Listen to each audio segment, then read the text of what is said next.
Welcome to the Great Coaches Podcast. To me, being perfect is not about that scoreboard out there. This is a chance of a lifetime. When you can understand the person, you can then work towards a common goal. We are all on the same team. Know your role and do it to the best of your ability. Focus on the fundamentals. We've gone over time and time again. Your defense has got to be better.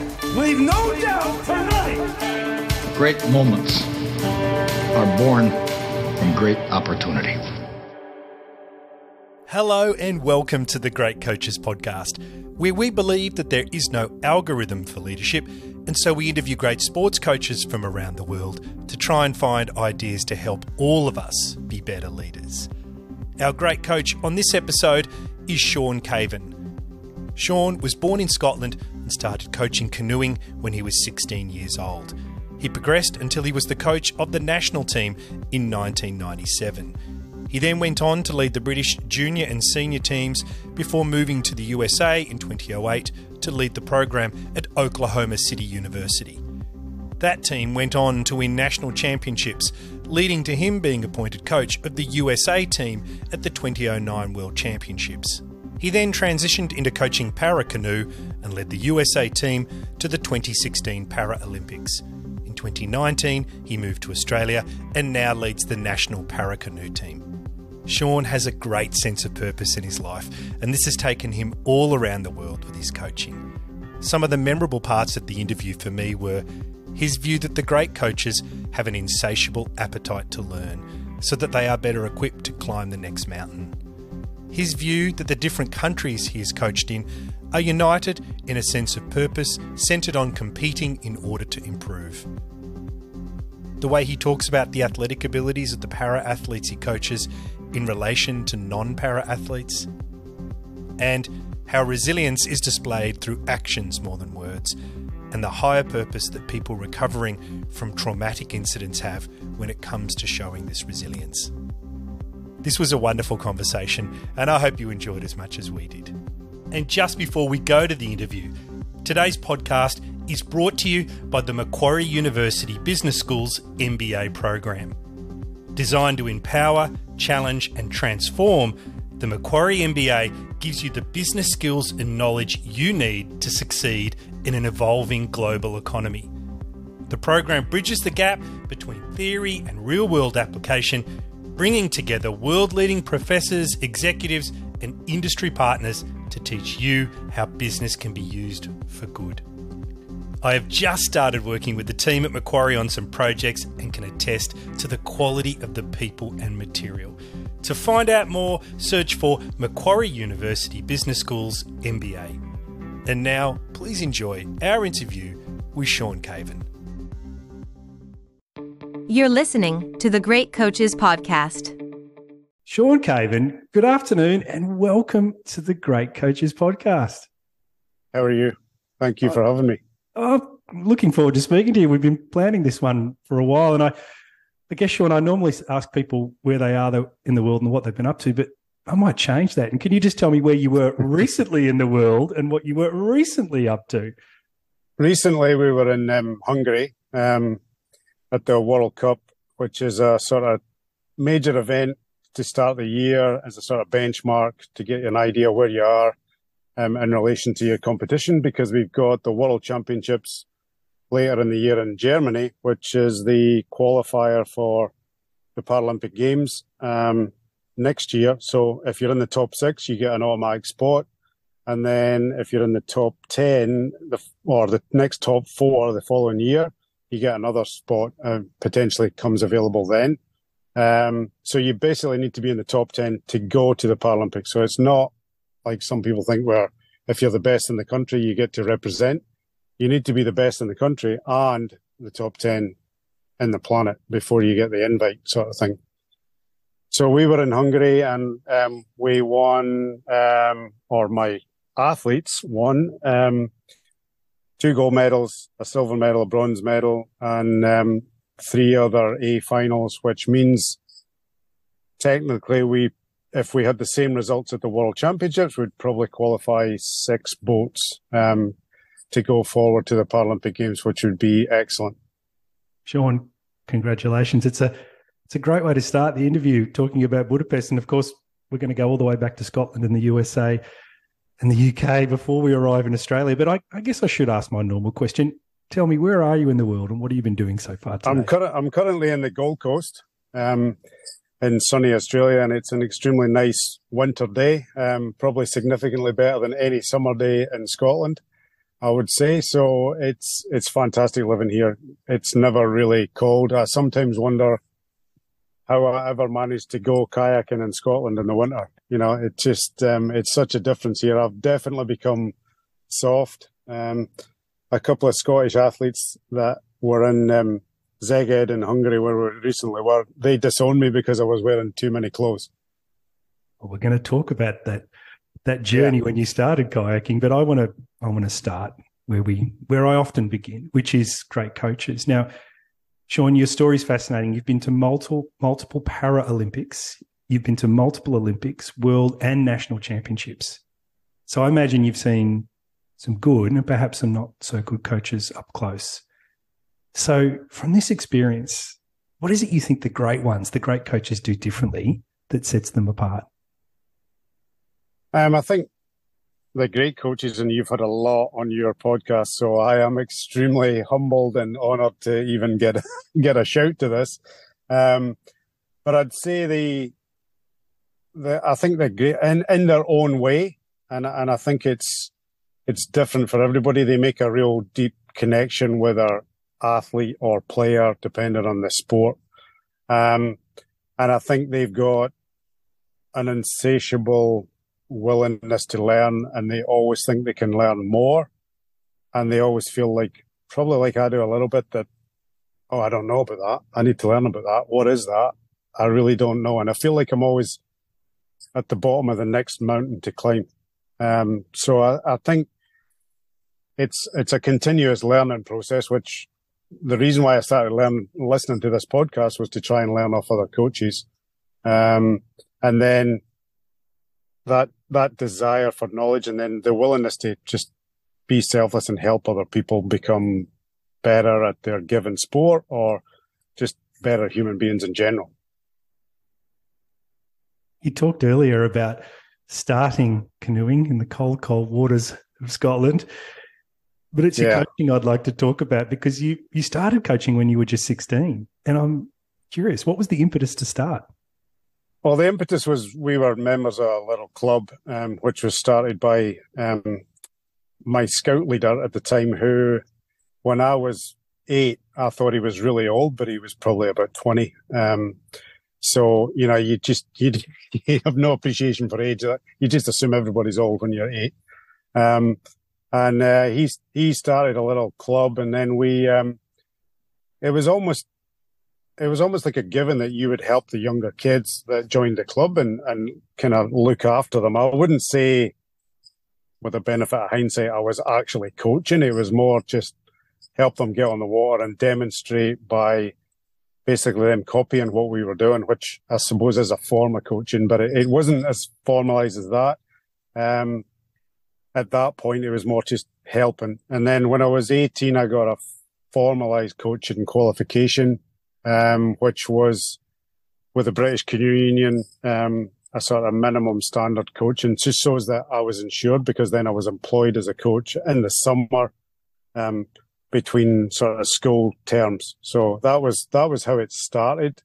Then the kind of career, there was an opportunity when the lottery came on in the UK, which was, for the first time ever, you could actually be a professional kayak coach, like a full-time job, not just a part-time thing that you did sort of semi-voluntary and would get maybe your flights covered to an event.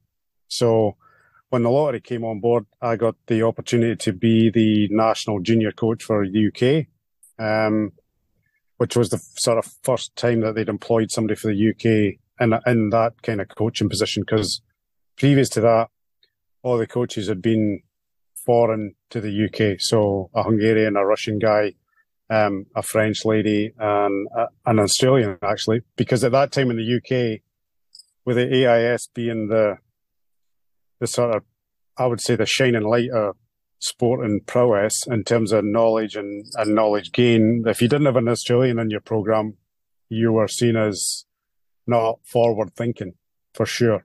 And it's almost ironic now that I'm in Australia coaching an Australian team, where if you don't have somebody for the UK in your program, it's almost like the opposite now. So it's kind of come full circle in that regard. Shaun, the interesting facet to your story is you've coached the national teams of Scotland, the USA, the UK, and now Australia. It's quite an amazing journey, and I'm wondering what it's taught you about the things that unite people. A funny little fact is that I was coaching more or less full time in the UK for 10 years. Then I was in America for 10 years, and I've been in Australia for 4 and a bit now. So I'm just wondering if I've got a 6-year time frame in Australia. But we just did actually receive permanent residency in Australia. So the plan is to stay for a little bit longer. And definitely with the weather, I think hopefully that 10-year time frame gets extended a lot further.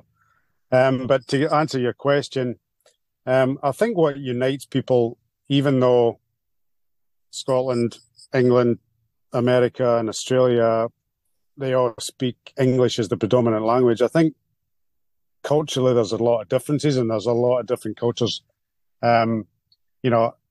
Definitely in America, for sure, with the population. But I think what unites people is a sense of purpose, and then looking at sport as a vehicle to like compete. I think people love competing, and I think people like helping people to compete. And definitely coaching in America is definitely seen on a different level than most other countries. I think a coach in America is seen as, a headmaster in a school in Scotland maybe was when I was brought up there. So it's on a different level. I think sometimes it's maybe going a little bit too far, that the coach becomes more important than the rest of the team, which I kind of don't agree with, because the players have to play or the athletes have to compete. So I see that a lot, in particularly Division 1 football. It's almost like the coach is more important to the fan base than who the players are, which I think has gone a little bit too far the other way. Shaun, you started there by saying it's the purpose that unites people. What's your purpose as a coach? I think my purpose is I think it's evolved over time. I think now it's trying to help people achieve their goals, and to do something that most of the population would probably see as extraordinary. But when you're in that environment, it sort of becomes run of the mill. And it's not until you actually stop and you go, you know what we just did?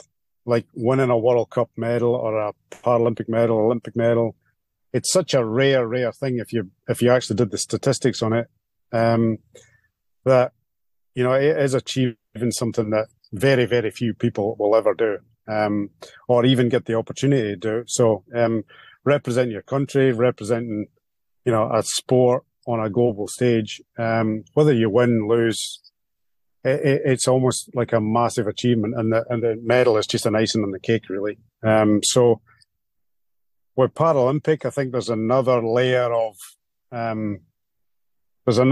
above Olympic, which is each person, Olympic or Paralympic, has got a massively important story behind them. And I think the more you can learn about the athletes and the more we can sell their stories, the more people will be in awe of those athletes, and what they can do. Because it would be fantastic if we could get the average person to compete against some of the athletes, because they'd get blown away. And then people would realize just how amazing some of these people are. Is there a story you could share with us that just illustrates how deeply you feel about the uniqueness and the amazingness, if there is such a word, of the people you train and coach? The people I train and coach, their stories almost speak for themselves. So, if you go online and look at the Australian kayaking team website, their stories are there. They're just incredible human beings, and they all have individual challenges and individual ways of ending up at the Paralympics. Some of the stories are traumatic. Some of them, they were born with a disability and they've overcome that disability as much as possible and gone on to achieve greatness. So, yeah, they're fantastic people. And then one story that jumps out to me that kind of illustrates how amazing some of these people are. I was at the Paralympics in Rio, and there was a young kid, I think he was Mexican, and I went into the swimming pool one day to just do a few laps in an outdoor swimming pool, and I was about to dive in, and he said, "Stop." And I said, "What?" And he wanted to inform me that the pool was cold, and he was concerned for my well-being because I was old, right? And I looked at him, and he had one arm, half a leg, his other leg was missing, and he had 3 fingers sort of sticking out his shoulder. And so he explained to me that he was swimming that night in the 100 meters, and I said, "I've adopted you as my favorite athlete now." And his sister was there as his coach, and I just thought that illustrated that he had that much level of concern for me, and I had virtually no concern for him, because when he dived in the pool, he was so much faster than I was anyway. But I think that just illustrates the kind of people that there is there. They're giving, and they want to help others.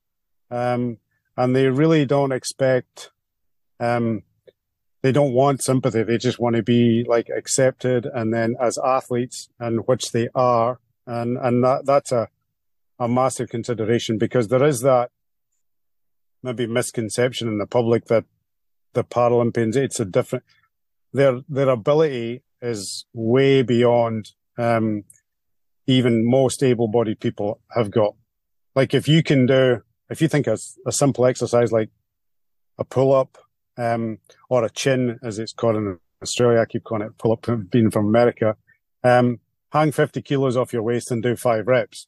That's what most of the athletes can do, So that's the sort of level of athletic ability some of these people have got, which is incredible, whether you're able-bodied or not. Shaun, who were the early mentors that have shaped your approach to coaching?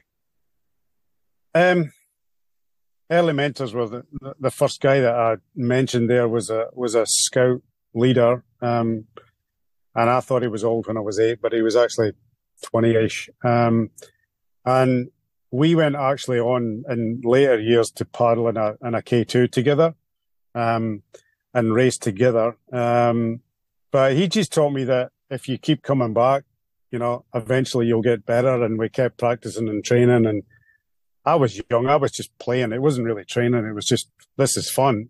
This is quite scary, but it's fun. We're going down rapids and racing K1s. And if you've ever been in a racing K1, you'll know how difficult it is to balance it on flat water.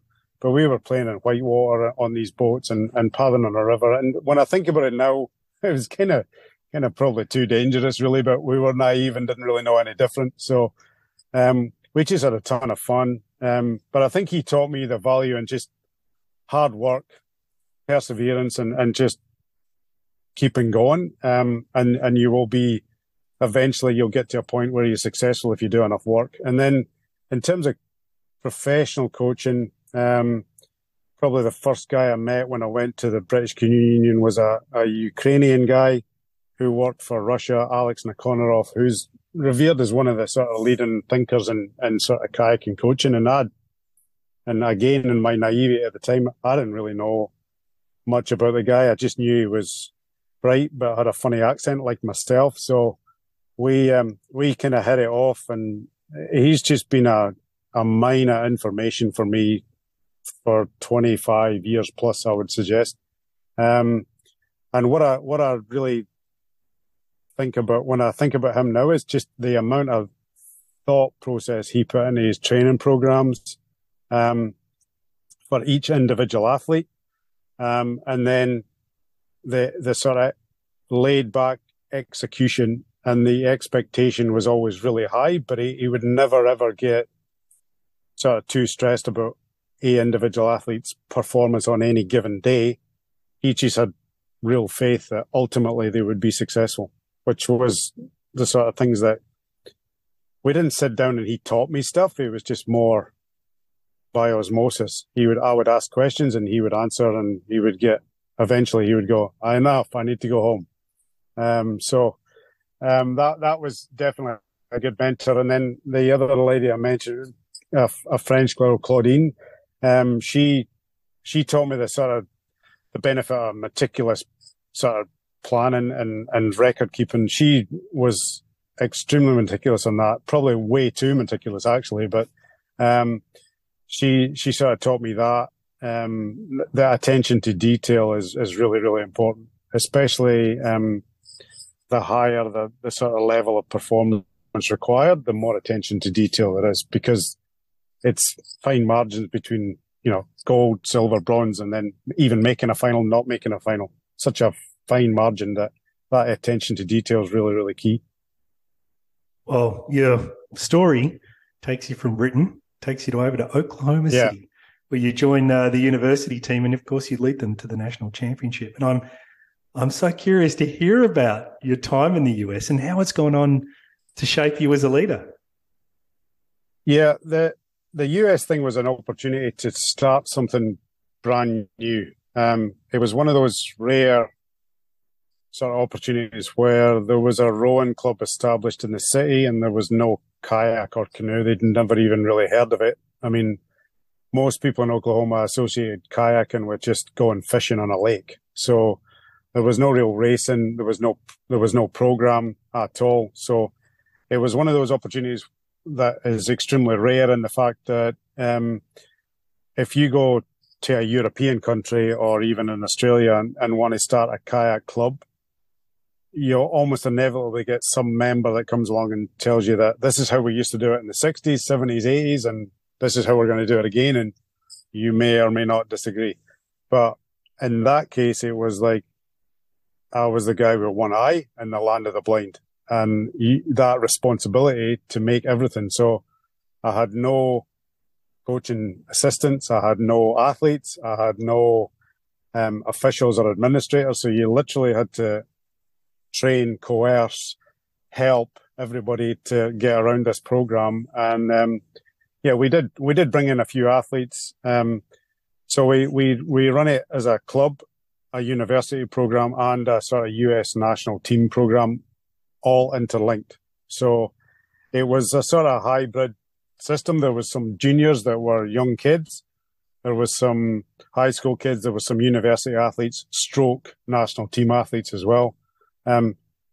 So in order to make it a viable proposition, I had essentially 3 jobs. I had a small job at the university, a job at the club, which was the main amount of money that helped sustain me and support me.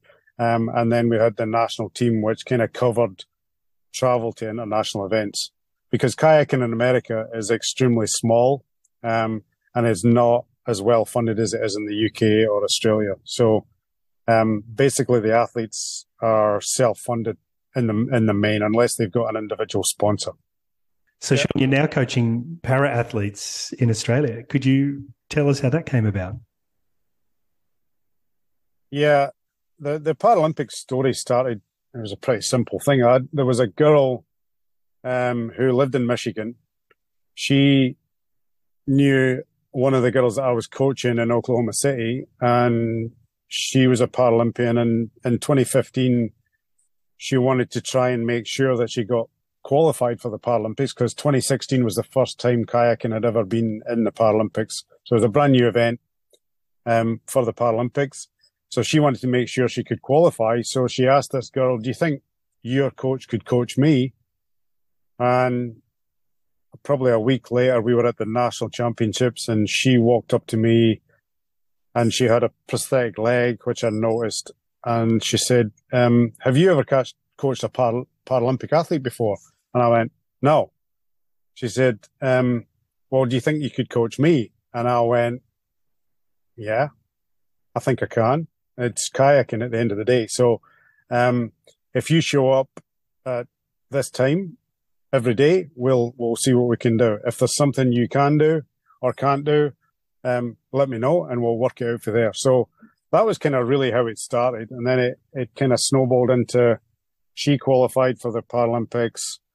I was then asked to help a couple of other athletes. And then the lady who was the sort of Paralympic team manager for America asked me if I would go as the coach, stroke assistant, stroke everything. And we went to Rio with three female athletes, and we made 3 finals, which, considering they had basically funded themselves to be there, making 3 finals was a pretty good achievement, I thought, at the time. We would obviously love to do better, but considering the amount of funding and the opportunities that some other athletes had in Europe or definitely in Australia here, to make finals was a big achievement, and off a really small limited budget, and 3 sort of athletes that made the final. It was a good achievement, and that's how that sort of Paralympic journey started for me. And then I got asked if I wanted to come to Australia in a roundabout way. I was supposed to go to Adelaide, and then the lady who was the Paralympic coach here moved on because she had 3 kids under 5. So she wanted to obviously stay at home with them and look after them. And this job is not conducive to looking after really small kids. So she stepped aside, and then I was asked if I wanted to move to Adelaide or the Gold Coast. Now, I was living in Oklahoma at the time, so I had no idea. But I think I picked the one with the better weather. I'm not going to pick which one is actually better because, I've got lots of Australian friends in Adelaide and Gold Coast, but I think I picked the one with the better weather. Let's say that. And that opportunity came in 2019. So I've been coaching in Australia since 2019 with a Paralympic team, and it's been really fun. And it's been definitely an adventure where, you learn stuff basically every day. Shaun, I want to ask you about athlete and coach trust, and whether that bond or whether that relationship changes between para and non-para athletes. No, I don't believe it does. I think there's probably a misconception. There's a greater or a deeper bond. I don't really see that. Having coached, Olympic or able-bodied athletes. I wish we had a new term for that, but able-bodied, because the Paralympic athletes are in some ways more able than I am to do what they do. The boys are quicker than me on the water, and the girls are pretty close to being quicker as well. So they're as able as anybody, actually.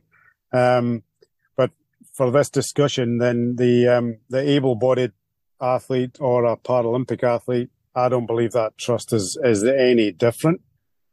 And I think what we're trying to achieve going from A to B on a regatta lake as fast as possible is the same principles. So the coaching, the strength and conditioning, the physiology is really similar. Obviously, we have to make considerations and adjustments for each athlete, but that's generally more equipment based rather than physiology, or definitely psychology is just the same. So that trust element, I think you need to trust your athlete. The athlete needs to trust you that, you're both in it for the same goals, same ideas, and you're on as much as possible the same page. Now, obviously, some athletes and coaches, the relationship evolves like any relationship between 2 human beings, and some separate in part and others stay together for a long haul. I think it's one of those things where sometimes you need to almost let an athlete move on to another coach, because that might be the best option for that athlete. It's not a case of hanging on to people just because they may be successful, which may make you look better than. I think if you can let people move on, particularly when I was a junior coach, that I think now if I could go back to that, it would be more about preparing athletes for what's ahead rather than the events they're currently doing, a junior world championship or, a junior national championship. Yes, it's important to that athlete at the time, but if we were preparing them for the future, you're probably going to maximize their opportunity much better than trying to just prepare them for a junior event. It's more about preparing the groundwork for the future, because some of the juniors that I had at the time in the UK went on the traditional path through the senior team, under 23, then senior team, then onto the World Championship team, then the Olympic team. Some of them went different ways and moved away from the sport and then came back in. Ultimately ended up with a gold medal at the Olympics. Which way is the right way? So it's that letting people, almost find their own journey as well, and letting go when it's appropriate to let go, and then maybe pull back or steer in a different direction when you feel it's really, really important. But if there's that trust between an athlete and a coach, it's relatively easy to have that harder conversation if you need to do that. But hopefully, if you've got the trust and everything's going well, then you very rarely need to have that. I don't think I could do the Alex Ferguson hairdryer, sort of thing. That doesn't come too naturally to me. But if you need to do it, then yeah, it would be a lot of effort on my part to do that. I don't think it. In an individual athlete sport, an individual coach, then you're probably in a situation where you don't need to potentially do that as much as if you're playing with 13 players on a soccer team. Shaun, I've got this great quote from you, and I might read it before I ask the question. You say, "Favourite thing about para-canoe? The people involved. They are some of the most inspirational people I have ever had the pleasure of meeting and being around. The whole Paralympic movement is a beacon of light that the world sorely needs right now." I just love that last sentence, this idea of a beacon of light. So the question is, tell us, what do you think the world right now can learn from the Paralympic movement?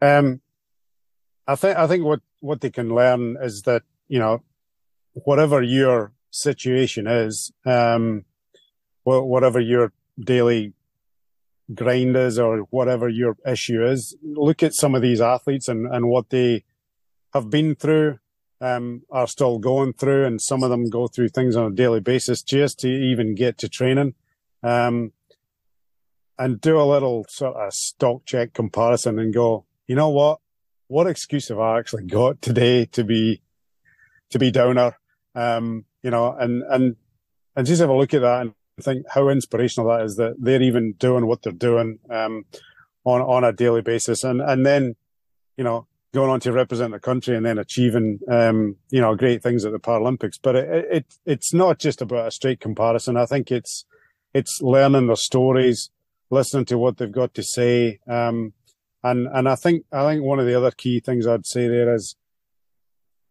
I've learned numerous times, is don't judge a book by its cover. So when I say the people involved, it's also administrators and officials, the staff at Paralympics Australia, the staff at Paddle Australia that support the Paralympic athletes are in it for the right reasons, and they're Paddle Australia and then Paralympics Australia. It's one of the best team atmospheres I've ever been on, because everybody backs one another, and it doesn't really matter what the sport is. Nobody cares. It's how well did you do today? Did you win? Fantastic. Where did you come? Oh, I was 25th. Well, that's still fantastic. So everybody kind of helps one another and really gets on board and cheers for one another. And I think there's less jealousy, I'd say, of results and more celebration of achievement, which is a really, really refreshing change. And Shaun, what have you learned about resilience from watching so many different athletes across so many different cultures, and of course, being a parent yourself? Yeah, I mean, I think resiliency comes in numerous ways, and it is displayed in numerous ways. And I think people display resiliency through their actions more than their words. And I've just been around some people that have been through some really traumatic incidents, traumatic illnesses, or things, and they bounce back, and you think there is a higher purpose. I mean, we just raced against a guy who last year was, diagnosed with cancer, I think, for the third time, and he's managed to rebound and come back and won a gold medal and beat my athlete, and I go, you know what? Some days there is a bigger purpose to this sport, which is, that guy, his story, coming back, having almost, I don't know how actually serious it was last year, but it was obviously pretty serious. He was off training and he'd lost a lot of weight, and he comes back and he wins the first race that he's able to compete in at an international level. And even though he beat my athlete, you sometimes think there's a bigger purpose to this sport than just winning. And some days but somebody else winning, it serves a higher purpose, which is incredible. And it's really kind of inspirational. Yes, hopefully we can reverse the result at the World Championships in Duisburg later this year. But even if the main goal is to qualify. So, I mean, it'll be a tremendous battle between two great athletes, and the best guy in the day will win. But I mean, in terms of pick an athlete of choice out of those sort of guys, you can't pick it. If you're being purely neutral, they're all amazing. So, I have a slight bias towards the athletes that I coach on an individual basis, but, that supporting those athletes through their story, it's an incredible honour to be around people like that. And I think I'm just lucky every day to be around people like that sort of inspire you. And I just provide a training program and they follow it. So it's pretty inspirational to sit back some days and think, how did I get here? And it's really lucky that I am, and it's really fortunate, and I love it. If I could take you back and introduce you to that 16-year-old who was starting out coaching back in the lovely, balmy, tropical waters of Scotland, knowing what you know now, what would you say to him? I would have said then, or I would say now with the benefit of hindsight, is I probably should have moved to England earlier than I did. I think I could have had a different sort of career path there, because I would have been more involved in the sport, because there's a bigger centre of population there and there's more clubs. There'd probably been a better opportunity as an athlete. But then in terms of coaching, what I'd have said then is keep learning, learn as much as you can, and then ask questions, because it makes coaches inherently love answering questions. And it makes it easier because then you know what people are thinking and what they want to know. And then if you keep asking questions, they can help either steer it in a different direction towards the answer that you might not even be aware of, or help you confirm what you think by the type of question you ask. So I would say ask more questions, and then be less conscious of yourself in terms of going up to people and making connections. Because if I think of how I got in contact with you 40 years ago, there was no way I'd have wrote to you and said that Jockstein episode was the best thing I've heard for years. As a former or a young boy who supported Celtic when Jockstein was the coach, stroke manager, I mean, I had no idea of the magnitude of what he achieved. And if you think about it now, okay, you can only have players from a 30-mile radius and we're going to win the European Cup.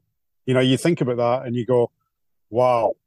I mean, if you look at the Celtic team now, yes, they have an Australian coach, and, there's probably maybe one or two Scottish players in the whole team.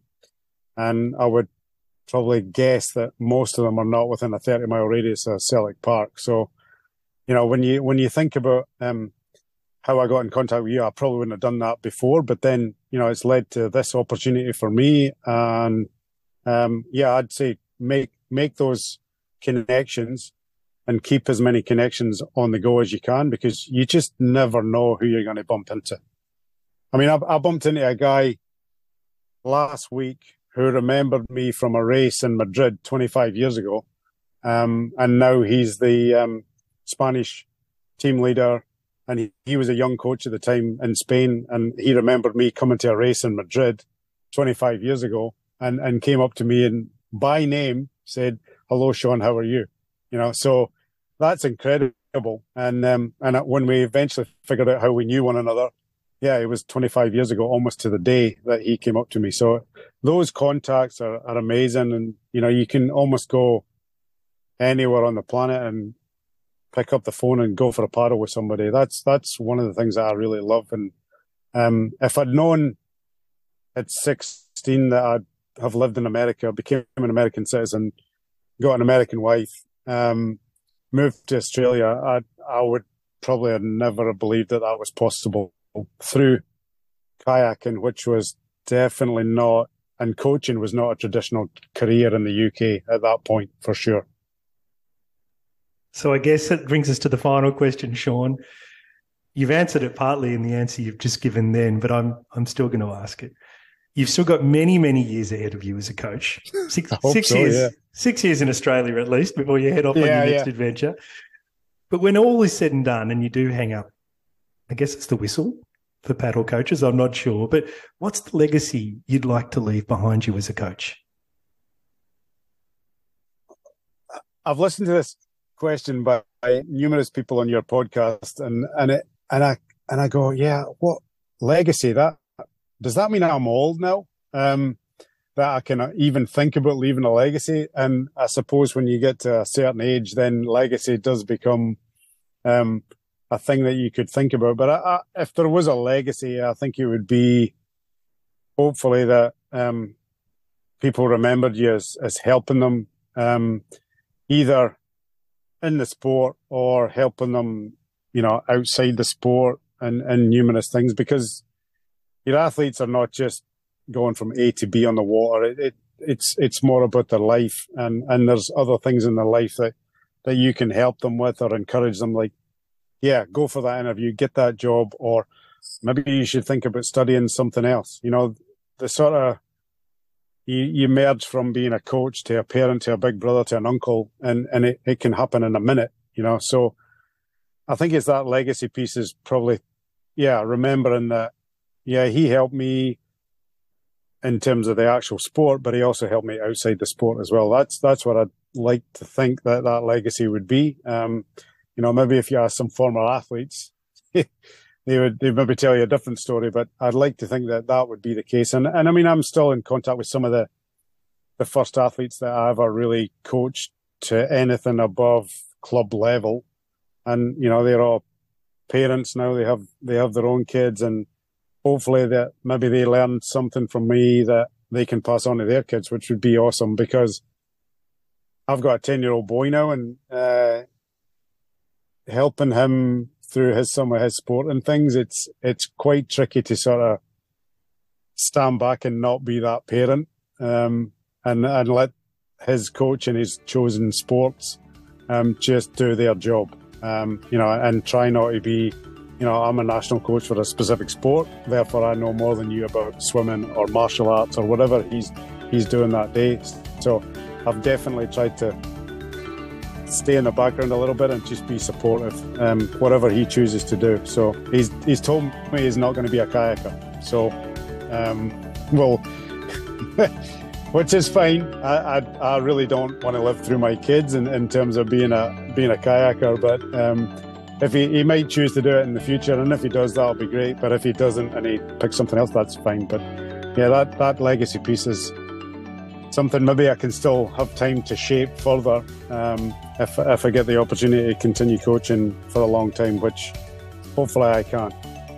Shaun, it's been great to spend some time with you today. I've thoroughly enjoyed it. I can't wait to see what you and the team do on the road ahead to Paris, and I wish you all the best for the training and the events that stand between you and the next Olympics. Yeah, thanks for that. Thank you. Hi everyone, you have been listening to the great coach Shaun Caven. I hope you got a lot out of Shaun's story and found a few ideas that you can bring to your own dinner table, locker room or boardroom table for discussion. When I listened back, the other key highlights for me were how the mentors in his life have taught him about the importance of perseverance, meticulous planning and record keeping. how his time coaching both para and non-para athletes has taught him to never judge a book by its cover, how he would have challenged a younger version of himself to ask more questions, and how he sees his purpose as helping people achieve their goals, which in the context of world competition is something quite extraordinary. I hope you enjoyed it as much as we did. And just before we go, if you have any feedback, then please let us know. Just like Corinne B, who said, "Love the way the truths in these podcasts are taken from the real world." Thanks, Corinne. We love the interaction with the people around the world who listen. And so if you have any feedback or comments, please let us know. And if they're positive ones, then please share them with your friends and family too. All the details on how to connect with us are in the show notes or on our website, thegreatcoachespodcast.com.